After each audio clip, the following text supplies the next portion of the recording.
So anyone going to a Santa Claus parade tomorrow or Sunday? There's a Santa Claus parade on Sunday in Toronto. There's one on Saturday in Oakville. I am going to the Santa Claus parade because my wife is from Australia and she's like, never been to a parade, never seen snow. All right, so this is all very, she's a little bit overwhelmed at the moment, which I find hilarious. Right, so hopefully she won't watch this lecture. Okay, so today we're going to start talking about sorting. And sorting is one of the classical problems of computer science because it's hard. It's something that you would think should be easy. And it's going to act as a springboard for a lot of, this is almost like the first real computer science I'm showing you at this point, right? So we've only up to this point been learning syntax. It's like we've been teaching you how to spell, right? But we haven't actually taught you how to write anything. So now I'm gonna show you what computer science is really about. Hopefully over today and the next. So it seems sort of weird that I introduced something on Friday just to continue on Tuesday, Wednesday, but the classes started on a Thursday this year, which shifted all of our schedules back by 1 day. So this is technically the Monday of week 9. So in any case, so the question I want to deal with today is, we good? Given a list of integers, you guys know that this is an auditorium, right? This room is designed to carry sound to the front. So anything you say I can hear. I just haven't been telling you. But, okay. So we're going to sort integers today. We're not going to assume that the integers are distinct, so we're going to have to worry about that. If we can find, okay, because I want to ask this question, how can we sort a list? But I know many of you out there know several of the answers, and there's one specific answer that I want to work on today. So I'm going to add something to this. If I tell you that you already have a tool to find the index of the largest member of a list, how could you use that to sort the list? Yeah. Run through the list, and every time you search through for the minimum number, and you add it to an accumulator. Let's not duplicate the memory required. So we're going to be working in place today. Do you know what that means? Yes, you do, because you implemented an in-place algorithm on assignment 2. Which one of your algorithms acted in place, right? Rotate map. Remember how we said, here's a map, rotate it, but don't declare new memory? Today we're going to be doing the same thing. We're going to be sorting, you're going to give me a list, and I'm going to sort that list. So that at the end of that procedure, the list that you are pointing to is now sorted. Because it wouldn't be a good idea to duplicate the list, especially if it's big. Yes, you, then you, yeah. So then, instead of appending it to a new list, you just insert it to the beginning of the list. Is that what you're going to say? Sure, yeah. So instead of creating a new list, what we're going to do is find the largest element of the list and then swap it with the thing that's at the front. And then move from the second position and find the next largest thing in the list and then put that in the front. I think that's what I encoded in this answer. So how we're going to do this is we're going to find or select the largest member of x's. We're going to make that the last element of x's. Then we're going to find the next largest element and make it the second last. So this is equivalent to what you said. You can add to the beginning or to the end. So I think, if I put largest elements of the list at the back, is the list going to be in ascending order or descending order? Ascending, right? If the biggest thing is at the back, you have to be increasing to the biggest thing. So I just ripped this off the web because I was lazy. But this is actually a diagram of how the sorting algorithm that we've described will work. You're going to scan the list from left to right and find the largest element. So in the first list here, the largest element is 93.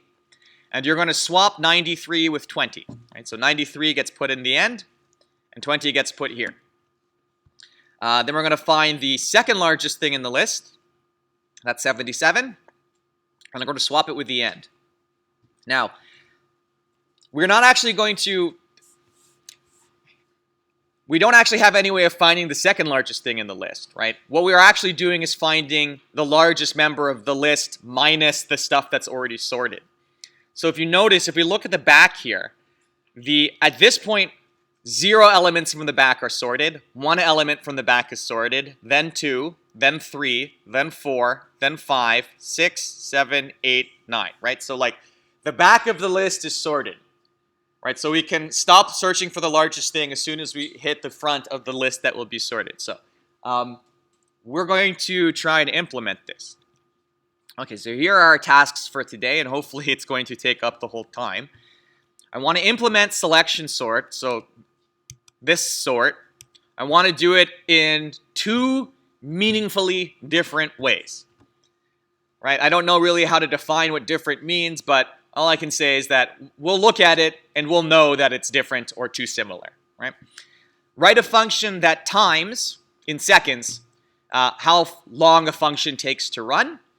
And then we're going to use this function that times other functions to experiment with various lists of different lengths to see how fast our solver, or how fast our algorithm can sort that list.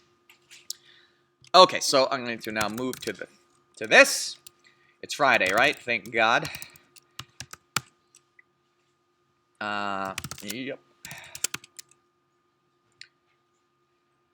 Okay, so let's define selection sort. This is going to return nothing.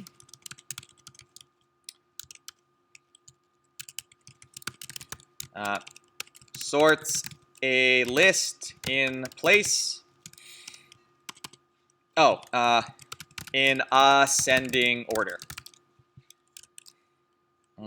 This is going to return none. Okay, so give me a couple examples here. Let's say we're taking in x's, which is a list. Let's be more particular. From typing import list. This is going to be a list of integers. Okay, so if we selection sort empty, we should get empty. If we selection sort singleton, we should get singleton. Whoops. Those are the easy ones. If we selection sort 3,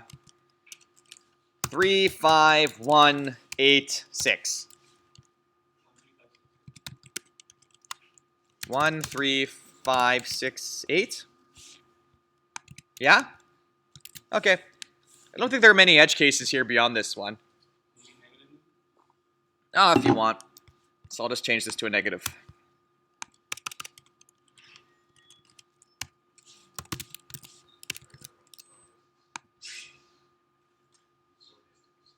Oh, right. The doc tests aren't going to work here because we're returning nothing. Does anyone know how to do a doc test on an in-place one? How did they do it for your rotate map? You just declared a variable equal to the selection sort? I see. Okay. So like something like temporary is equal to this and then print t? Okay. I didn't know that.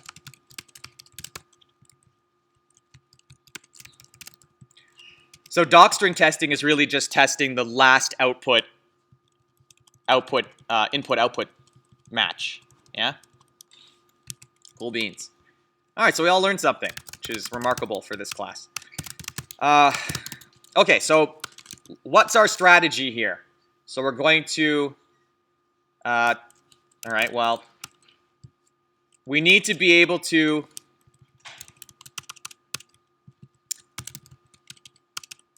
so what are the principal components of our algorithm here? Like one thing that we're going to need to be able to do is find the index of the.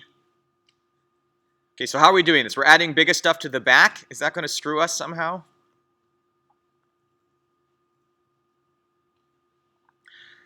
Okay, so let's just do it from the back then. So I need to find the index of the largest element. Largest index? That's kind of confusing. Index largest. So if I give you a list of integers and I give you a starting place, or maybe an ending place. So how do you, basically I want a function that's going to tell me, oh no, I know how to do this. Okay, so just give me the index of the largest element in here. returns leftmost index of, yeah.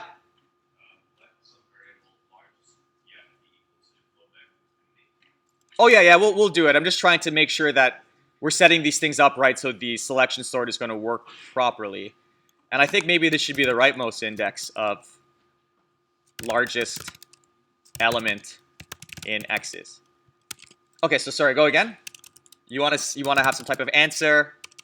Well, okay, so our answer is this time is an index. And then the current, what, max, you want to be float inf? Sorry, float minus float inf. Right, so because remember, our answer in here has to be an index. So we're doing two things. We're finding an index, and we're also searching for the current max. I'm going to return the answer here. So we want to find the rightmost index of the largest element in X's. So for k, in range length X's, actually, let me use enumerate. For k x in enumerate X's, if X is bigger than the current max, then the answer gets this index, and the current max gets, what is happening? The current max gets X. Yeah? That should work. Let's just make sure that this is working with some doc strings. So index largest. Oops. Largest index of empty should give you, yeah.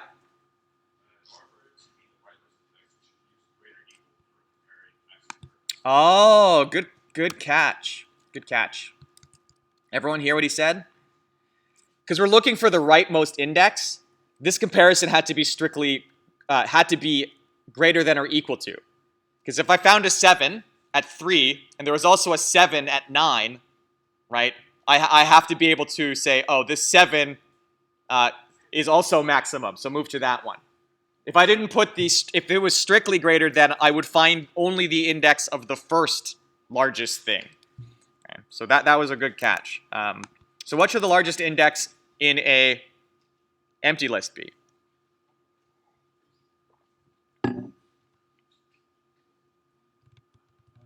Yeah, probably none. All right, so I probably should change this to none. Largest index in a singleton list. Okay. You guys remember that's a zero index language, finally. Index largest. So let's do an easy one, or maybe not. 333. Rightmost. 2. Index largest. And I'm legitimately just going to get random numbers in here. So what's the largest number?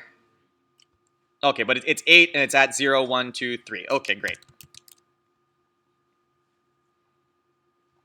Let's run the doc test on this then.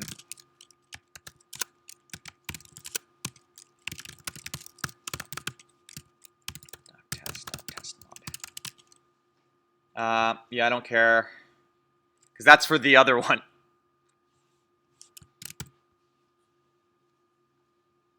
Failed. Expected none, got nothing.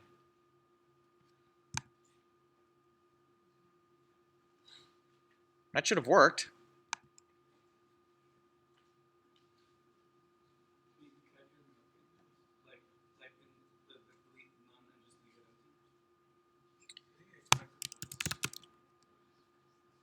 Is it expecting none as a string? No, I think you just leave it. Oh, I just leave it empty. Yeah. Okay, let's try that again. Whoops.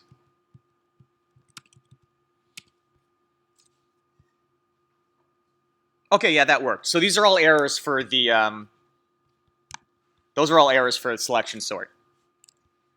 All right, so just maybe I'll just do this. Just get rid of that. It'd be nice if I knew how to just test one thing.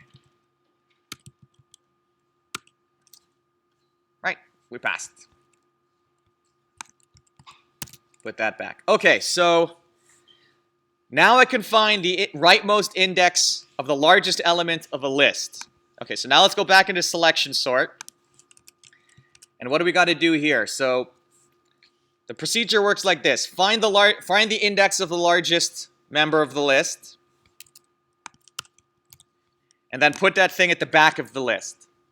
So what I want to do is I want to walk backwards. I want to walk backwards down the list. Right? So maybe I can do it like this.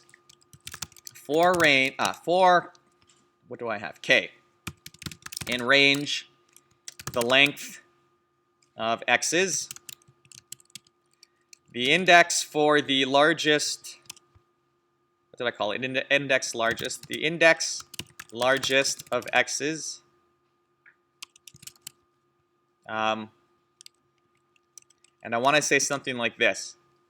In to minus k. Right, because I always want to, the list should be shrinking that I'm sorting, because the back of the list is going to get sorted, right? So suppose I put the largest element at the back of the list and then don't shrink the list that I'm sorting, then I'm always just going to find the same largest element. I'm just going to repeatedly put the biggest element at the back of the list over and over and over again. So when we do this, I'll print the list that we are sorting so you can see. So this is the list index of the largest member of the list. So then I have to swap x's I with x's k. And I don't think we've ever talked about swapping. If I have two variables like this, how can I set the variable x to y and y to x? Right? So if I set x to y, right, that's fine. But now how can I set y to x, right? Because the x has been overwritten. Oh, you next then. Yeah. Oh no, you go. He goes all the time. Sure, for which one?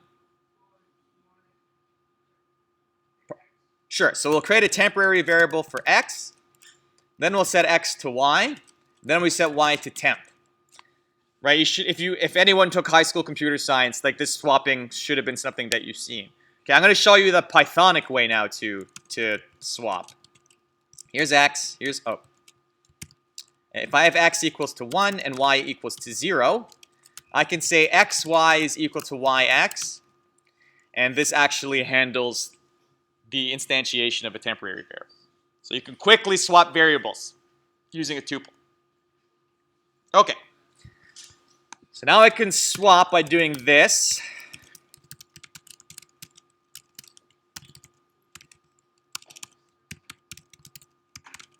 All right.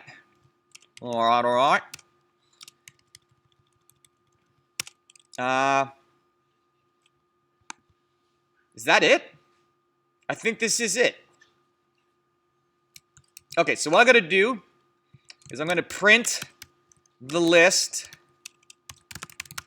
at every iteration so we can keep an eye on the sorting. And let's just give this a try.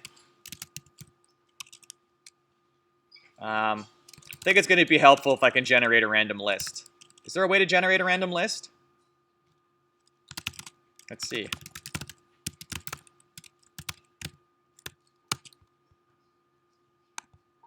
I don't want unique ones. Random. Oh, just I use a list comprehension. Okay. So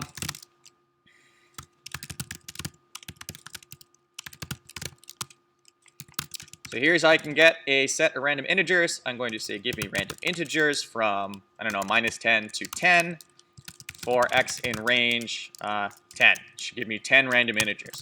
Great. So now I can say selection sort on these. And this is going to print out each iteration. Right? So if I've done this properly, every list that it prints out, we should be able to say the first list is not sorted. The first list it prints out should have the last element sorted. The second list should have the last 2 elements sorted, last 3, last 4, and so on. So guarantee syntax error.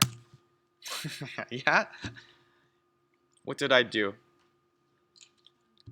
List indices must be integers or slices. Did I return a none? I walked off the end of the list. Okay, I think maybe this should be... Oh, I don't think we can slice to 0. I guess we can slice to 0. Okay, but what I meant by this, I think I actually have to do that. All right, let's try that again.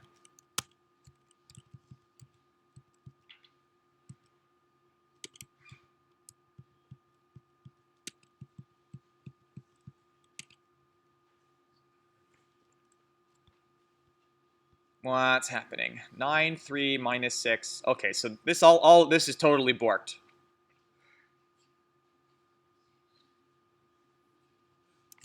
So let's investigate. So we have this list x's. Where is its largest index? It's at 1, right?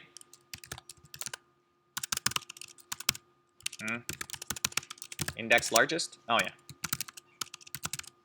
9. What about, where's the largest index in everything to here? 4. Okay, so this is a problem. I can't use negative slicing. So what I'm going to do instead is slice to length of x's minus k. It's going to convert it to a positive slice. Let's see if this works. I'm just going to grab this. Yes? Professor, can you just do if case? Like first do the first place case where it's like to the end of the list, and then every after that you just like minus 1 to the negative k.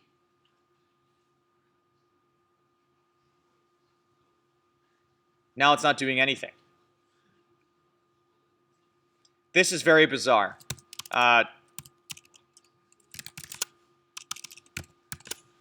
What is the largest index in here? 6. What's the length of this? What's x is at 6? 9. Is that the largest element in here? Maybe that's the problem. Is this the rightmost index? 0, 1, 2, 3, 4, 5, 6. Oh, sorry. 0, 1, 2, 3, 4, 5, 6. Okay, there's something wrong with my selection sort code. Help me with it. Yeah. So figuring out like a index variable that has Well, this is like decrementing because like I'm removing from something.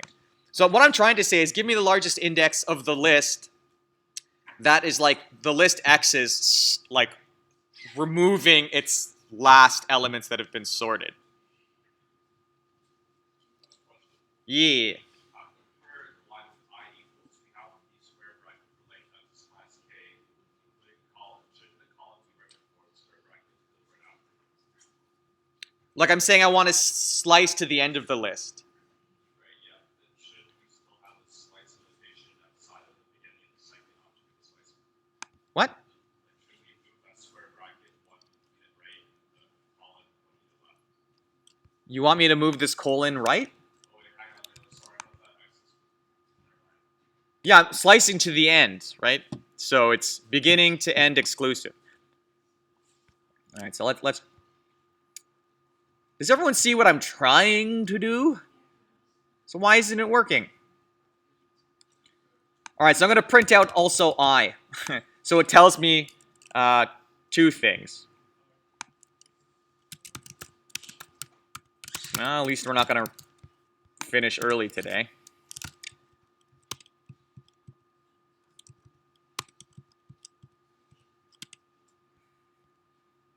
Okay, so what am I printing? I. So it's saying the largest index is at 9? Oh, that is true. And then why did it put 9 at the beginning? That's wrong. Why am I swapping with K? I should be putting this to the end of the list, which is at here. Yeah. See, this is why I hate non-Pythonic languages. Because you always end up playing all these games with like the indexes into these lists. Huh? What about it? Oh yeah, I have to swap the correct things.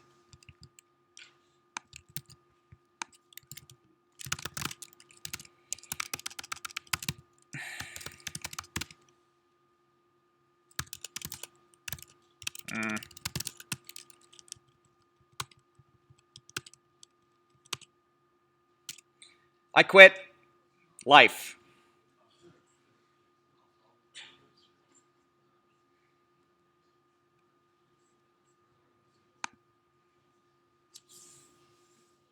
Why am I out of bounds? Yeah. Oh no, -1. Good God. Right? I don't like this. We're going to have to refactor this after I've cleaned it up a bit. Oh, thank God I can write selection sort. Okay. But that was a good exercise, right? You see how I debug my code, right? Printing like good information, trying to see what's happening. So our one function found the largest element at 9, and it put it at the end of the list. Then it found the next largest element at 4, 0, 1, 2, 3, 4, and it made that the second last element. Then it found the next largest element at 5, 0, 1, 2, 3, 4, 5, and it put an 8 at the end. So like, as you see, there's like a diagonal here for which the list is sorted. Right, so the list is getting sorted backwards. Okay, so just let me get rid of this because we don't need it.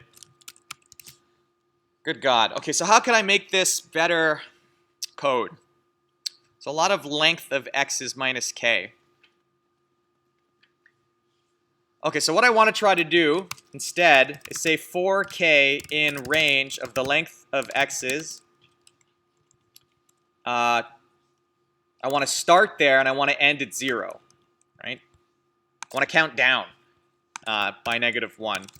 I wish that would never happen. Okay, so I can't screw it. I don't want to screw this up because it's going to exclude 0. Is that okay that it's excluding 0?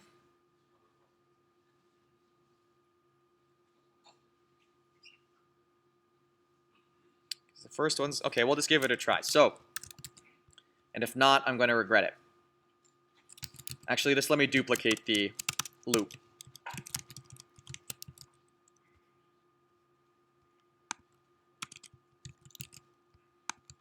I think this is ugly code.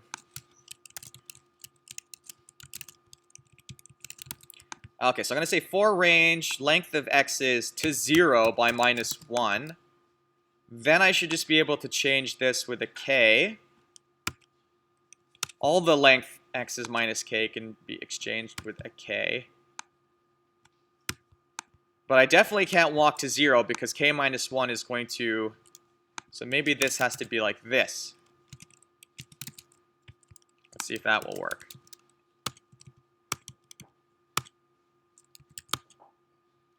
Ah, perfect. Okay, so I'm going to get rid of this guy because this code's a little bit better. I still don't like it that much. So this selection sort is really forcing me to use indexes. I can get back to the Pythonic stuff when we do some of the other sorts, where I'll just be like popping from one list into another. That will be more fun. This kind of stuff I don't like. But anyway, so this is selection sort. So now we should be able to run doc tests on everything, yeah? So let's give it a try. Impot.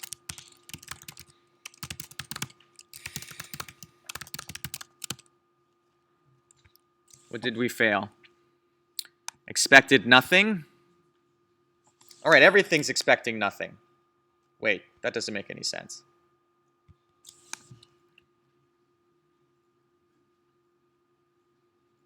No, the way that you told me to test this isn't working. Or do I have to print this? That's how they did it in With a print?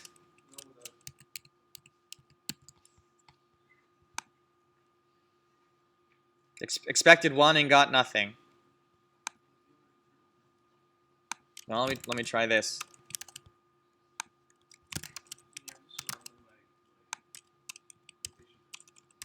Oh, yeah. Okay, so I'm just gonna kick out the doc test here because I don't know how to test it when it's an in-place one. Does anyone else know how?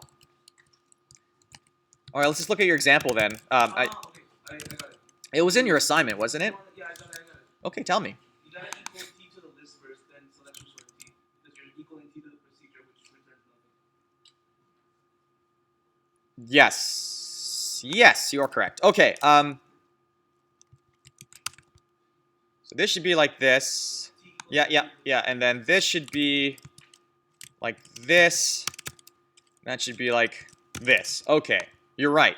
Because like the function was never returning anything, and I have to give it a list to mutate. So, right. So I just have to do this. Now this t is 1. That should work here. Yep, I'll go back. But G there. Nope. Nope. T. Yes? Okay, let's try again. Hooray! Okay, great. Good. I learned something. That's nice. I wish I could collapse these regions though, but... Okay, so what have we done? We implemented selection sort. Can we implement it a different way now? In any other meaningful way? So we did swapping. How else could we do this?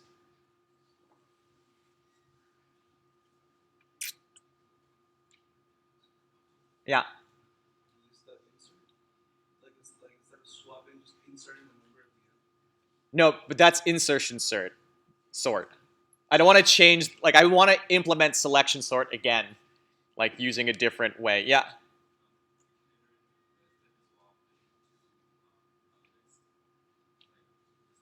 That's bubble sort. So I'm saying I don't want to invent a new sorting algorithm. All right, I'm saying we have selection sort, and I want to implement selection sort in 2 different ways. Yeah.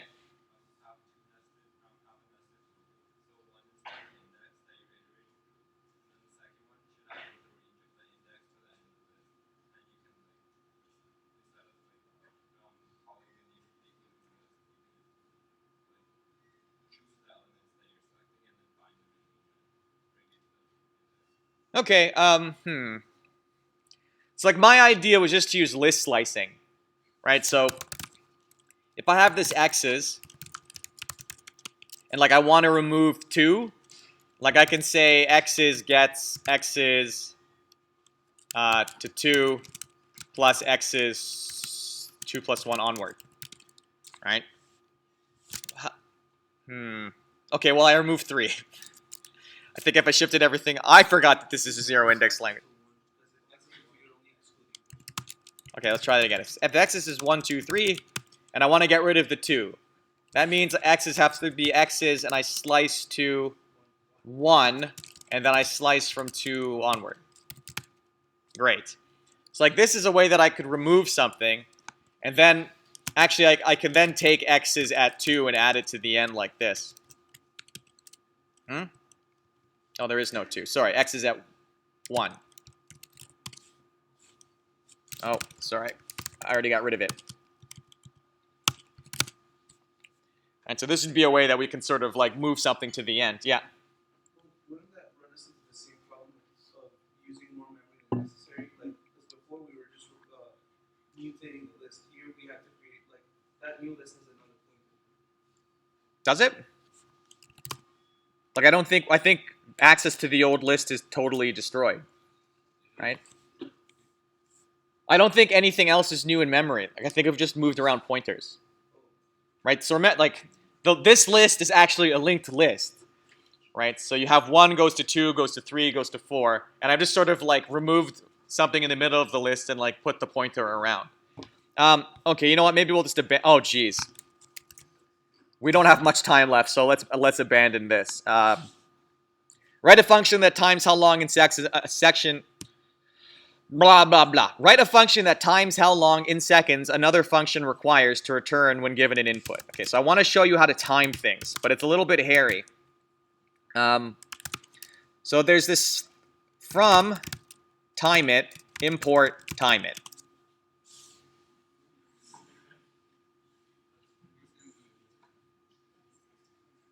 Oh, I said timid.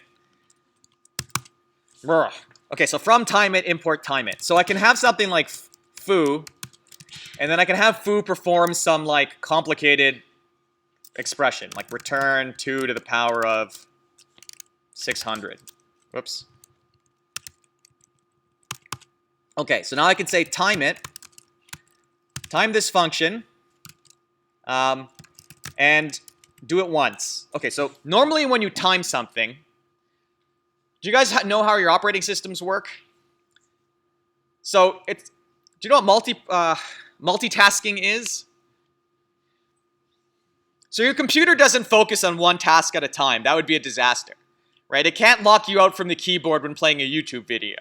So how your computer works, kind of, it's like it plays the YouTube video for a bit, then it waits for input from the user, then it like updates the screen, then updates the YouTube video. It has like a bunch of tasks that it like rapidly moves back and forth across, doing a little bit of work on each, so fast that to us it seems like real time. So the problem with this multitasking is that the same task on a computer may take different times to run, right? Depending what else is being done on that computer. So when you time a function, you don't time it once. You normally time it like 100 times and then take the average timing, right? So time it, I think, has a natural, like does this naturally like 1,000 times, right? So this is how you time something exactly once. Oh, that was really fast, actually. So if I time 10 of these, we should move the decimal by 1. Okay, perfect. Let me just try defining foo bigger. Return 3 to the power of, I think it was 10 to the power of 6, which actually took some time.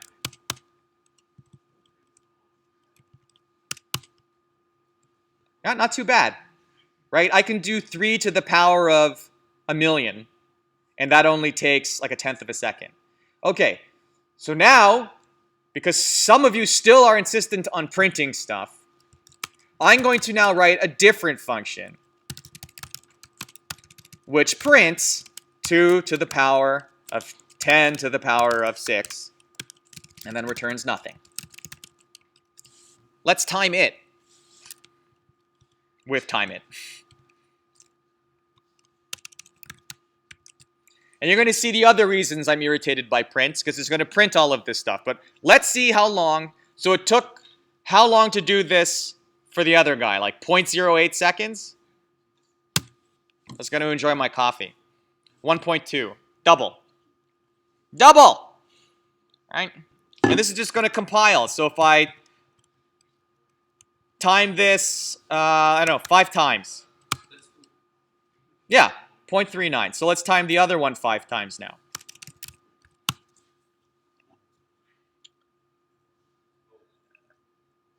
We're not done yet, guys. 6 seconds. So print if you want to cripple the efficiency of your code. Printing is so expensive. So expensive, right? As you're seeing, right?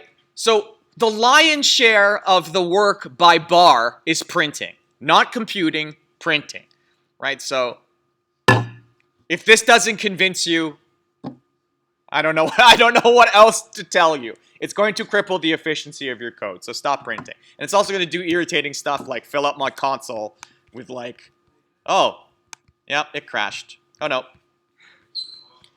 you see the lady in the red dress? Can I not make The Matrix like references? Am I that old? Oh, good God. Oh, it happened already. Oh, I can't believe this. Have you guys never seen The Matrix? So why don't you laugh at my references? Thank you. Okay. So let's now just see. Okay, so what I want to do is create a random list of length n and see how long it takes to sort that like 1,000 times. So, oh, no, I'm not finished with this actually. Okay, so I had some foo that was like this and that returned something huge. Like 2 to the power of 6 to the power of 10. Okay? This had no input. Time it can only time something, can only time functions with no input. Okay, so now suppose I have something like def foo, which takes an n, and this returns x to the power of 10 to the power of n. Okay? And I want to time it. And something that you may try is like foo10 and do this once. Okay, it's going to... Oh, what did I say? X. 2. Right, so you may try to say something like this. Time it maybe foo6 and do it once. You'll get this error. It's not very comprehensible. I had to do a little bit of searching. You have to give time it a procedure which takes no input. Okay, so there's 2 ways of rectifying this. The first, I can say, okay, just build a wrapper. Oh, jeez. Build a wrapper. Wrapper's delight. And then you return foo of 6, basically. Okay? And now I can say time it dot time it wrapper. I did timid again.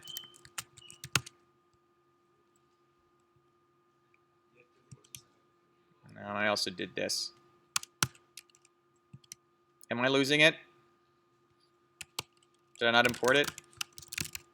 You just imported time and it's not like Oh, all right.